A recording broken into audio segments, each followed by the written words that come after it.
Good evening. Good evening, everybody. Good evening. Good to be here again. Yes, it is. Yes, it is. Well, as usual, I'm going to start with our disclaimer. Sometimes we get a little heavy on the show. We have quite a few things to talk about that might be kind of hard for some to deal with or accept at this time. So if you feeling if it's too much for you, we ask that you go ahead and tune out. If you need some help to find a suitable mental health professional, you can reach out to us at citywidementoring.org or 313-654-7369. That way we can help you navigate that road, find someone that can help you deal with those traumas that you might be experiencing. You know, we've been having some really good success, and we've been asked to assist in the community because of what they've been hearing about us on the radio show. So we want to go back to when we started, and we were talking about as a family how I was supported by my family, namely Denisha, how she stuck with me through thick and thin. No matter what, she would not stop loving me.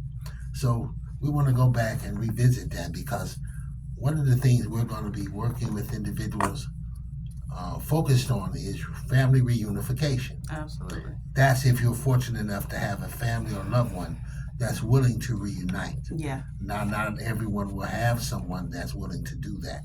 And it may not happen the very first or second or third time. Yes, maybe they may not ever want to reunite. Yeah. But you may have someone else. So if it's a good friend, an old friend, a teacher or schoolmate, someone that's willing to act as your recovery coach, not a professional recovery coach, but someone that cares enough about you to go through and help you see the error of your ways, because you're going to fall short. We all fall short, to the glory of God. Now, that's a fact. So, Denisha, would you explain again how you stayed tolerant or supportive of me when I kept failing? You know what? I'm gonna say this first before I say that. Sure. Just about all of us know the singer Mary J. Blige. Most folks see a young lady with her everywhere she goes. That's her sister. Some of us know that that's her sister, some don't, right?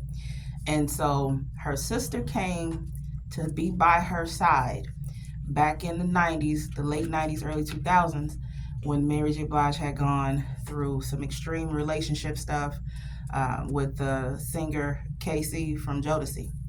And it was abusive. She lost the baby, drugging, drinking, all that kind of stuff.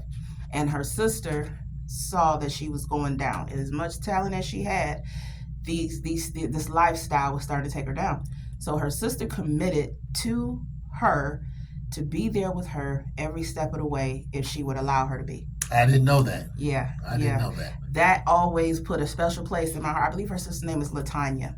And so every time you see Mary J. Blige, whether she's going up on stage, her sister is sitting in the seat next to her. If she's out there on somebody's TV screen, her sister is right there near her. And so that is what I committed to as your daughter. Like I said before, listening to Anita Baker, my angel, holding your hand and standing on your feet and dancing with you showed me who my daddy was. Being able to run down into that kitchen at 3, 4, 5 years old and sneak what I thought was sneaking those little nasty pecan pies from church that you kept in such abundance in the house, being able to go down there just because you provided stuff, and that early age, that stamped right there who my daddy was. So not knowing, as I said before, what that monster was that took my daddy away, I knew that I could get my dad back. So that's where the commitment came from.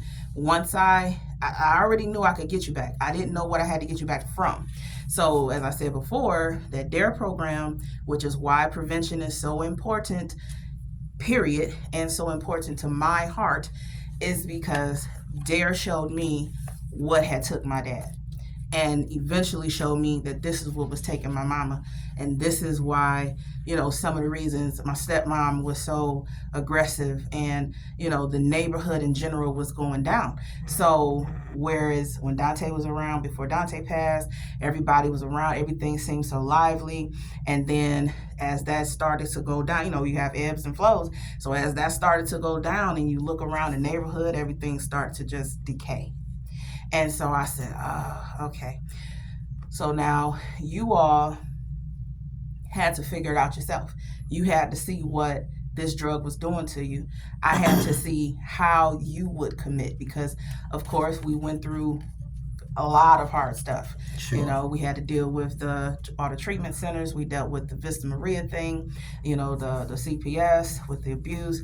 And though I didn't lie, it was still hurtful to you to hear it said out loud. And I had to accept that. Well, they said the truth will set you free. Yeah. And let me share something on how important it is now that I truly accept responsibility for where I was at that time. Yeah. I have this phrase I use: I don't have ignorance as an excuse now. Yeah. Then I did. Right. There are things about the disease of addiction that I just did not know. Because it didn't used to be called a disease. No, before Yep. No. Yep. It was not called a disease at first. You were a junkie. Yeah. You were cracky. You did it by choice. It was your choosing. You made bad decisions and whatnot. But when it hit the suburban areas and the Caucasian children started having issues with the crack cocaine, then it became an epidemic. It became a disease. Then it went on as a health issue. And we Something started, that needed to be treated and diagnosed and treated. Then it started with the diagnosis. Yeah. Then the treatment became available for it. Yeah. But a big part about what's happening now, we shared about some upcoming activities for the organization. 2 major organizations in our city, and I can use them by name because they focus on helping individuals in our community. Sobriety House is a good organization that helps if you're looking for help. They are interested in what we do as a family. So family reunification and prevention. We've been hosting our family-friendly sober social events throughout the community, and it's catching on. And Lathrop Village. And they're having a facility on Puritan and Fairfield, and they have a ministry on Marlowe and Finkel, Pastor Williams. And these people are committed to serving you or serving our community. And that's what it is. We're looking at partnering and joining these organizations and having services provided even more places throughout the community. Yeah. Spread the good news that recovery is possible. We do recover. And the family is going to be a big part of sustaining recovery.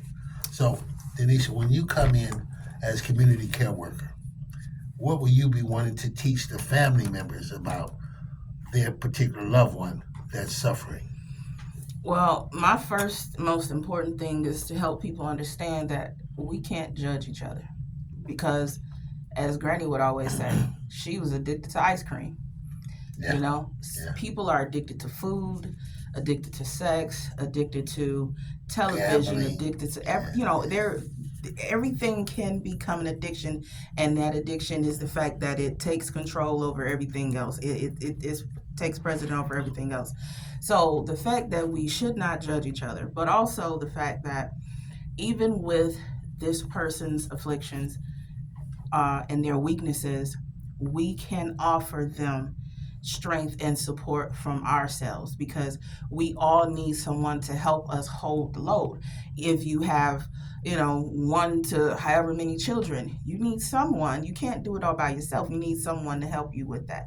So it's the same with any addiction, and the same with mental illness. All these things we're not supposed to be alone. You may not want a relationship. You may not even like people. But at some point, we all need somebody. And I had to accept that. I had to get out of the fear that I had for you, because I was afraid at first with how aggressive you were when I was a little person. And I got to a point where you didn't scare me anymore. And it wasn't that I was so big and bad, it was the fact that I realized that certain things would no longer happen. So when we can look at each other and say, I don't care what you've done, I'm right here with you. What do you need? When I'm looking at these people and I'm talking to these people, I want them to understand that everyone needs a person to look past their worst. We all have something we're ashamed of. We've all done something that we hope never gets shown in the light. So we need someone to look past that ugly and walk with us every step of the way. You know, we have an organization that we partner with. It's called DION, Detroit Interfaith Outreach Network, and we're partnering with them on an event